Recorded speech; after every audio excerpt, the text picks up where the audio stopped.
नमस्कार दोस्तों, मैं हार्दिक एक बार फिर से आप सभी का स्वागत करता हूँ आज की इस नई वीडियो में। आज की इस वीडियो में हम बात करेंगे, जैसे मैंने पहले कहा था कि गवर्नमेंट हमें जॉब के लिए क्या क्या फ़ायदा देती है और गवर्नमेंट हमें थोड़ा बहुत छोटा मोटा या बड़ा बिजनेस करना होता है तो हमें क्या क्या फैसिलिटीज़ देती है, बेनिफिट देती है और हमें क्या सहाय करती है। तो आज की इस वीडियो में हम इसी टॉपिक पर बात करेंगे कि जॉब अच्छा है कि बिज़नेस अच्छा है। पहले उसके बारे में हम बात करते हैं, बाद में मैं आपको समझाऊंगा कि गवर्नमेंट हमें कौन सी चीज़ पर क्या क्या फैसिलिटीज़ देती है अगर हमें कुछ भी करना हो इस दो टॉपिक में से। तो सबसे पहले हम बात करते हैं परेशानी की। परेशानी मतलब हमें कहीं पे जॉब के लिए जाना हो और बिज़नेस के लिए जाना हो, तो उसमें पहले हम टॉपिक पर बात करेंगे परेशानियों के बारे में। देखिए, अगर एक दिव्यांग व्यक्ति है तो उसे परेशानी हर चीज़ में होगी।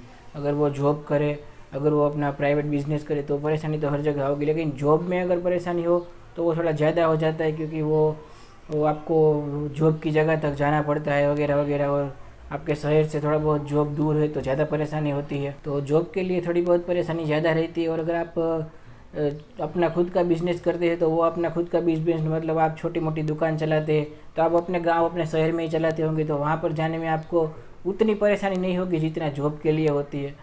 तो ये परेशानी वाला पहला टॉपिक। दूसरा टॉपिक है रिस्क। अगर रिस्क की बात करें तो रिस्क जॉब में ज़्यादा नहीं रहता है, और जो हमारा बिजनेस होता है छोटा मोटा, उसमें हमें रिस्क ज़्यादा रहता है। अगर जॉब करनी है आपको तो और जॉब में थोड़ा बहुत रिस्क कम है, क्योंकि आपकी जो मंथली इनकम है वो फिक्स होती है, मतलब 30,000 35,000।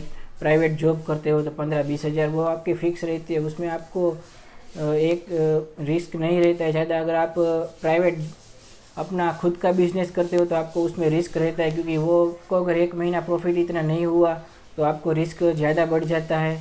और अगर आप अपनी खुद की दुकान वगैरह चलाते हैं तो उसका लाइट बिल वगैरह भी होता है, तो उसमें भी आपको परेशानी होती है।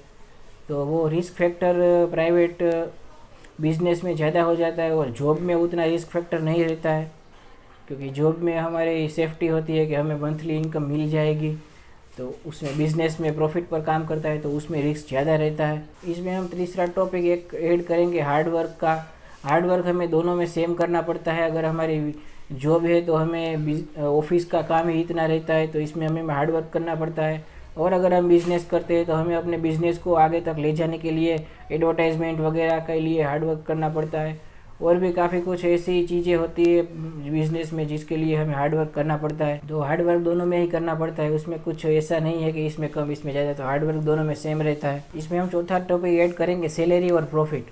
तो देखिए, सैलरी आपकी फ़िक्स होती है 10,000 20,000 30,000, और जो उसमें ही हमें सब कुछ करना पड़ता है तो उसमें सैलरी फिक्स रहती है। और बिज़नेस में ऐसा कुछ नहीं होता। बिज़नेस में हमारा प्रॉफिट बढ़ता भी है और घटता भी है, और ज़्यादा बढ़ जाता है, उसमें प्रॉफिट अच्छा रहता है। पांचवा और मेन टॉपिक है फैसिलिटीज़। तो अगर आप मान लीजिए आप कलेक्टर ऑफिस में काम करते हैं तो आपको घर से जाने के लिए आपकी खुद की बाइक चाहिए, ऑटो में जाना होगा, बस में जाना होगा। अगर हम जॉब करते हैं तो वहाँ पर फैसिलिटीज़ का अच्छा हो या ना हो इसका कोई गारंटी नहीं है, लेकिन अभी हाल फिलहाल में काफ़ी ऐसी बिल्डिंग्स अच्छी अच्छी बन चुकी है जहाँ पर लिफ्ट की फैसिलिटीज़ होती है, रैंप की फैसिलिटीज़ होती है। और पुरानी जो बिल्डिंग होती थी वहाँ पर रैंप ही ऐसा होता था कि हम लगता है स्वर्ग की सीढ़ियाँ चढ़ रहे। लेकिन अभी थोड़ा बहुत अच्छा हो गया है। जॉब में गवर्नमेंट जॉब हो तो फैसिलिटीज़ अच्छी हो चुकी है सभी गवर्नमेंट ऑफिस में जी। और इसमें फैसिलिटीज़ में बात करते हैं हम बिज़नेस की। तो बिज़नेस में मान लीजिए हमारी छोटी मोटी दुकान है, तो हमारी छोटी मोटी दुकान हमारे घर के आसपास ही रहेगी। अगर हम दुकान लेते हैं छोटे बिज़नेस के लिए, अगर हम खुद का मोबाइल का शोरूम, मोबाइल का रिचार्ज वगैरह करते हैं तो हमें वो ज़्यादा दूर तक नहीं जाना पड़ता है, और हमारे घर से 1 किलोमीटर 2 किलोमीटर के अंदर अंदर होगी। और वो दुकान भी हम नीचे ही लेंगे, क्योंकि हम ऊपर चढ़ नहीं सकते, और वहाँ पर लिफ्ट वगैरह हुई ना हुई ऐसी थोड़ी बहुत होती है। और अगर आप बिज़नेस करते हो तो आपको खुद के हिसाब से कर सकते हैं, कुछ भी रैप बनाना हो, लिफ्ट बनानी हो, मतलब तो ऐसा आप खुद के हिसाब से कर सकते हैं। बिज़नेस करते हो आप थोड़ा बहुत तो उसमें ये बेनिफिट रहता है कि आप फैसिलिटीज़ अपने हिसाब से बढ़ा सकते हो उसमें। और मेन तो वो ज़्यादा नज़दीक होगी आपकी दुकान, कलेक्टर ऑफिस तक शायद आपको जाना ना पड़े, ऐसा भी हो, तो ये अच्छा रहता है बिज़नेस में। बाकी तो आप जॉब करते हो, बिज़नेस करते हो, आपको हार्ड वर्क तो करना ही पड़ेगा दोनों चीज़ में। उसमें आपको कंटिन्यू ऑफिस वर्क होता है, इसमें आपको कंटिन्यू अपने प्रोडक्ट का एडवर्टाइजमेंट वगैरह और अपनी रीच बढ़ाने के लिए कि मैंने ये चालू किया, मैंने ये चालू किया, तो उसके लिए आपको रीच बढ़ाने के लिए आपको कंटिन्यू वर्किंग करना पड़ता है। तो हार्ड वर्क तो दोनों में सेम ही रहता है। पहले बात की हमने पॉइंट नेगेटिव और पॉजिटिव पॉइंट के बारे में। अभी हम बात करेंगे इस वीडियो का मेन टॉपिक है गवर्नमेंट हमें क्या क्या फ़ायदा देती है अगर हमें जॉब करना है, अगर हमें बिज़नेस करना है। तो पहले हम जॉब की बात करेंगे। तो गवर्नमेंट का RPWD एक्ट है, उसमें 2016 में ऐसा प्रावधान है, कोई भी नई जॉब वैकेंसीज है गवर्नमेंट की तो उसमें हमें 4% तक अनामत मिलती है, मतलब रिजर्वेशन होता है हमारा 4 सीट पर। अगर 4%, अगर 100 सीट है तो उसमें से 4 सीट हमारी रहती है, ऐसा प्रावधान है उसमें। तो और 4 सीट कभी कभी रहती है, कभी 3 सीट है। इसलिए जो भी नई भर्ती आती है उसमें थोड़े टाइम पहले मैंने उसकी वीडियो बनाई थी SBI की, उसमें मैं 4% रिजर्वेशन मिला हुआ था। और काफ़ी ऐसी संस्थाएं, काफ़ी ऐसी जॉब होती है जिसमें मैं 3% तक की अनामत मिलता है। तो ये गवर्नमेंट हमारे लिए अच्छा काम करती है कि हमें रिजर्वेशन देती है 3%, 4%। हमारा खुद का एक कोटा होता है, रिजर्वेशन कोटा, तो 100 में से 4 जो विकलांग होते हैं उसको लेती है गवर्नमेंट। तो दूसरे टॉपिक पर हम बात करें गवर्नमेंट जॉब के लिए हमारी जो फ़ीस होती है, मतलब आज मान लीजिए आप तहसीलदार की एग्ज़ाम आने वाली है 5-6 महीनों में, तो उसके लिए हमें एग्ज़ाम्स फ़ी के नाम पर कुछ देना पड़ता है, तो एग्ज़ाम्स फ़ीस वगैरह देनी पड़ती है। तो वो हमारे लिए एग्ज़ाम्स फ़ीस में हमें एग्जाम्सन मिलता है, मतलब हमारी एग्ज़ाम फ़ी नहीं होती है। थोड़ी बहुत स्टेट गवर्नमेंट की जो भी जॉब होती है उसमें काफ़ी जॉब ऐसी होती है जिसमें हमें पूरा एग्जाम्सन मिलता है, और काफ़ी ऐसी जॉब होती है गवर्नमेंट की जिसमें हमें 50% या उसमें थोड़ा बहुत एग्जाम्सन मिलता है, मतलब फ़ी हमारी थोड़ी कम रहती है उसमें। तो गवर्नमेंट ये हमें दूसरा फ़ायदा देती है फ़ी का एग्जाम्सन। इसमें हम तीसरी चीज़ ऐड करें तो जैसे मान लीजिए मेरी लोकोमोटर डिसेबिलिटी, तो मेरा हाथ बिल्कुल ठीक है, तो मुझे लिखने वगैरह में कोई दिक्कत नहीं होती है। अगर देखिए अगर किसी को एक हाथ की दिक्कत हुई, आँख की दिक्कत हुई, तो उन लोगों के लिए स्क्राइब जैसी कोई फैसिलिटीज़ होती है तो गवर्नमेंट वो उनको प्रोवाइड करती है। अगर वो लिख नहीं सकते अपने दोनों हाथ, अगर उनके एक हाथ में प्रॉब्लम है, अगर वो लिख नहीं सकते तो उनके लिए एक अलग से आप फॉर्म भरो तभी उसकी प्रोसेस होती है स्क्राइब वगैरह की, तो आप वो गवर्नमेंट हमें प्रोवाइड करती है। अगर आपको कोई आँखों की दिक्कत है तो आपके लिए वो भी गवर्नमेंट ऐसा प्रोवाइड करती है, ऐसा प्रावधान है। और फॉर्म जब भी आप अप्लाई करो तब भी ऐसा होता ही है गवर्नमेंट की काफ़ी जॉब में। मैंने SBI का एक गवर्नमेंट फॉर्म अप्लाई किया था, SBI का जो शायद एसोसिएशन क्लार्क ऐसा कुछ था, मुझे याद नहीं ठीक से। उसमें वो फैसिलिटीज़ गवर्नमेंट ने दी हुई थी कि अगर आपको थोड़ी बहुत दिक्कत, आपको अगर लिखने वगैरह में दिक्कत है तो आप उसके लिए एक अलग से अपने दोस्त इंसानिया वगैरह को आप उस फॉर्म में फिल करके आप गवर्नमेंट को कह सकते हैं कि मुझे ये दिक्कत है, तो वो गवर्नमेंट आपको अलग से एक इंसान प्रोवाइड करवाती है। तो इसमें हम एक टॉपिक ऐड और करेंगे, अगर हमें जॉब करनी है तो गवर्नमेंट हमें एज रिलैक्सेशन देती है, मतलब अगर कोई जनरल कास्ट है, SC है, ST है, OBC है, उनको लिए गवर्नमेंट एक्स्ट्रा एज देती है। मतलब हमारी गवर्नमेंट में क्या है 33 तक कोई भी जॉब के लिए आप अप्लाई कर सकते हो अगर आप नॉर्मल पर्सन हो। तो हमारे लिए क्या होता है, अगर हम 33 के हो जाए तो हम जनरल कास्ट से मैं हूँ तो मुझे 5 साल और मिलता है एग्ज़ाम देने के लिए। अगर कोई SC ST से है तो उनको 10 साल और मिलता है। तो ऐसे थोड़ा बहुत एज में भी गवर्नमेंट हमें फ़ायदा देती है, एज रिलैक्सेशन, मतलब ऐसा गवर्नमेंट हमें ये भी फ़ायदा देती है।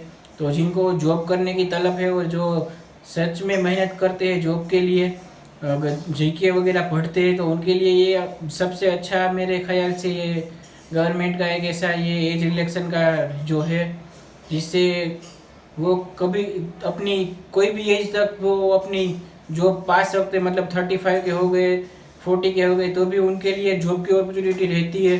तो गवर्नमेंट का ये सबसे अच्छा फ़ायदा लगता है मुझे। तो अभी हम बात करते हैं बिज़नेस के लिए कि गवर्नमेंट बिज़नेस में हमें क्या क्या फ़ायदा देती है। तो गवर्नमेंट 2 टाइप से फ़ायदा देती है। एक गवर्नमेंट होती है जो सेंट्रल गवर्नमेंट, दूसरी जो होती है वो स्टेट गवर्नमेंट। सेंट्रल गवर्नमेंट के एक NHFDC नाम की एक संस्था है जो सेंट्रल गवर्नमेंट के थ्रू चलती है।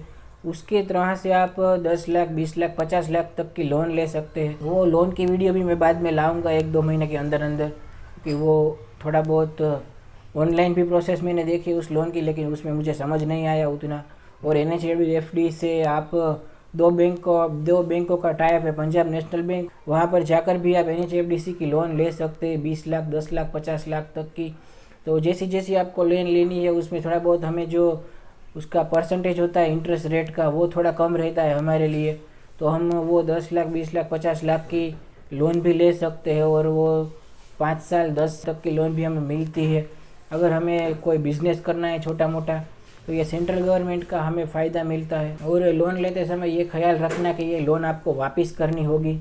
तो बिज़नेस करने से पहले सोच लेना कि आपको इसमें पूरा 100% अपना देना पड़ेगा बिज़नेस में, क्योंकि वो लोन आपको 10 साल 5 साल 20 साल में वापस देनी होती है, क्योंकि वो 50 लाख आपको गवर्नमेंट फ्री में नहीं देगी आपको बिज़नेस करना है। तो इस बात का ख्याल रखिए। और इसकी 2 महीने 1 महीने में मैं वीडियो टोटल डिटेल में लाऊंगा कि क्या करना है कैसे करना है उसके लिए। ये सेंट्रल गवर्नमेंट हो गया। दूसरा मैं बात करूँ स्टेट गवर्नमेंट का, तो स्टेट गवर्नमेंट में देखिए मैं गुजरात से हूँ, तो मुझे गुजरात का पक्का मालूम है कि गुजरात में अगर आपको छोटा मोटा गृह उद्योग, छोटी मोटी दुकान करनी है, कंप्यूटर रिपेयरिंग करना है, अगर गर्ल्स है तो उसको ब्यूटी पार्लर वगैरह चलाना है, तो उसके लिए गवर्नमेंट हमें वो किट प्रोवाइड करती है। मतलब अगर आपको कंप्यूटर रिपेयरिंग सीखना है तो उसके लिए गवर्नमेंट आपको 20,000 रुपये तक की एक किट देती है, जिसमें सारी सुविधाएं रहती है, ये वो फलाना ठिकाना।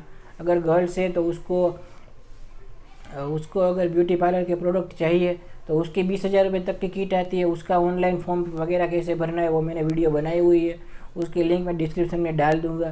तो ये स्टेट गवर्नमेंट हमें दूसरा फ़ायदा देती है। और ये जो स्टेट गवर्नमेंट का होता है 20,000 रुपये तक का, वो हमें फ्री में मिलता है, उसका हमें कुछ पैसा वैसा वापस करना नहीं पड़ता है NHFD जैसा। NHFDC में क्या होता है, वो लोन होती है, और ये गवर्नमेंट जो है स्टेट गवर्नमेंट ये 20,000 रुपये तक की सहाय करती है हमें।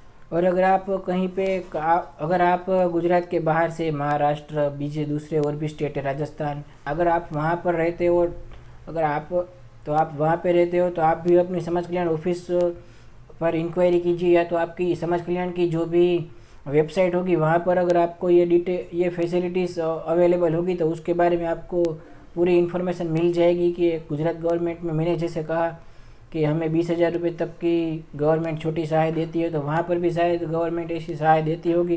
तो आप अपनी समाज कल्याण ऑफिस चले जाइए या तो वो वेबसाइट विजिट कर लीजिए, आपको फुल डिटेल में इन्फॉर्मेशन मिल जाएगी इसके बारे में। तो मैंने अपनी तरीके से जो भी इसमें थोड़ा बहुत नेगेटिव पॉजिटिव था वो मैंने आपको समझाया, और गवर्नमेंट हमें क्या क्या फ़ायदा देती है वो भी मैंने आपको समझाया। तो अब आप तय करो कि आपको क्या करना है, कैसे करना है, क्यों कि आप किस में ज़्यादा अच्छे हैं। अगर आपका जनरल नॉलेज अच्छा है तो आप जॉब करिए, अगर आपका जनरल नॉलेज अगर उतना ठीक नहीं है अगर आपकी, तो आप छोटा मोटा बिजनेस करो। अगर आप कहीं पे जा सकते हो तो आप जॉब करो, अगर आप कहीं पे ना जा सकते हो तो छोटा सा बिजनेस करो। तो आप अपने तरीके से तय करो कि आपको क्या करना है, कैसे करना है। तो फ्रेंड्स आज की इस वीडियो में बस इतना ही। Good bye and take care. अगर आप गुजरात से है तो वो लिंक डिस्क्रिप्शन में दी हुई है कि हमें छोटा मोटा गृह उद्योग वगैरह करना है तो उसके लिए हमें कैसे अप्लाई करना होगा, तो वो आप वीडियो ज़रूर देख लेना। ई समझ कल्याण वेबसाइट है, मैंने फुल डिटेल में समझाया है कि क्या करना है कैसे करना है। तो friends good bye and take care. जय हिंद, भारत माता की जय।